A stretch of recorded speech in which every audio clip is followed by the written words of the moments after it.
This is our longest explanation video on our core feature, the Teamradar. Your team members have answered the survey and identified what they find most important to improve in your teamwork.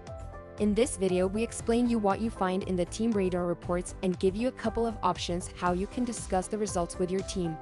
You can access the Teamradar report from your team page. Take some time to read it and digest what it means for you. But first, what's in the report? At the top, it starts with your language choice. Under the info button, you find more information about the structure and the background of the Teamradar. 5 of your team members have answered the survey.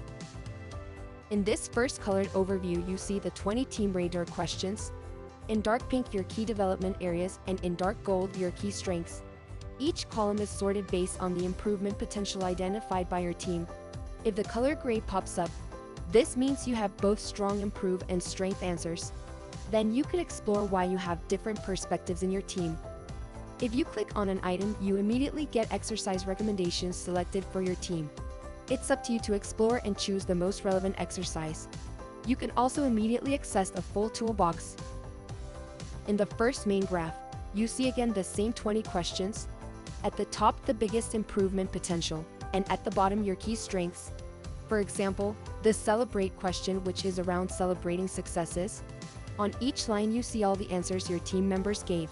3 members gave a could improve answer, 1 member a strength score, and 1 member gave a high performance answer. Then you get a couple of graphs which show the same data in different formats. The data combined for each of the 4 dimensions. So for example, this team has most improvement potential with trust and most strength in the mission dimension. The next graph shows each of the questions by dimension. Here you'll find the same celebrate question we looked at before. Further down, you can see who gave which answer, but it is only visible if at the start you have chosen to disclose this. It helps to start a conversation. Here is again our celebrate question, and you can see who gave which answer. For example, Denise gave the answer that it's really a high performance area of the team. Your final input are the open answers. Each of you provided these when they answered the survey. So this is a really great starting point, and get concrete on your next step or on examples why certain things are high performing or key developments. At the bottom of the report, you find a list of the exact questions in the survey. We use one word for a question, a short statement, and the longer description. Many of the questions have different perspectives. For example, the celebrate question is about both your successes and as well as sharing failures. That explains a full report.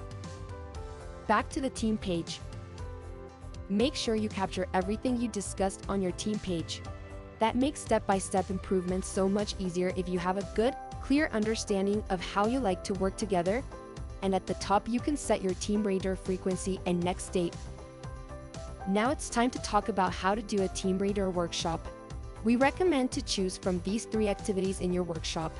The goal of the report is to help you define what you'd like to improve together in your teamwork and have a good team conversation about it together.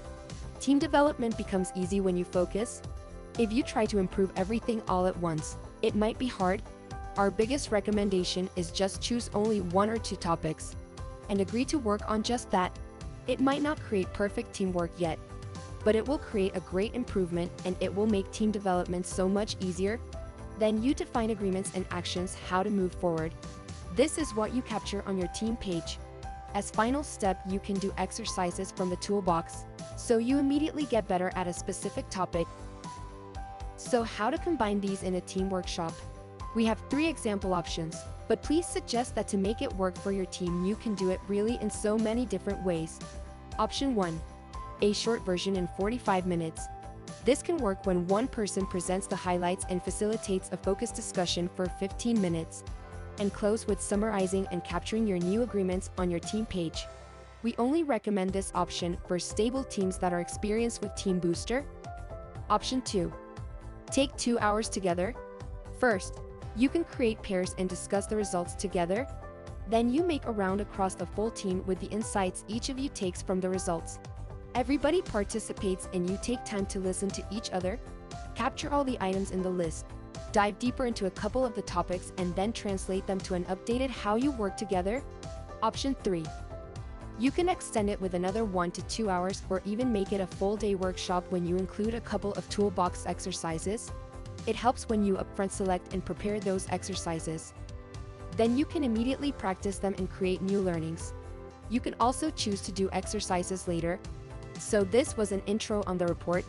We wish you so much good luck with your first Teamradar workshop. If you'd like more on how to facilitate the team dialogue, then please reach out to us with the connect button.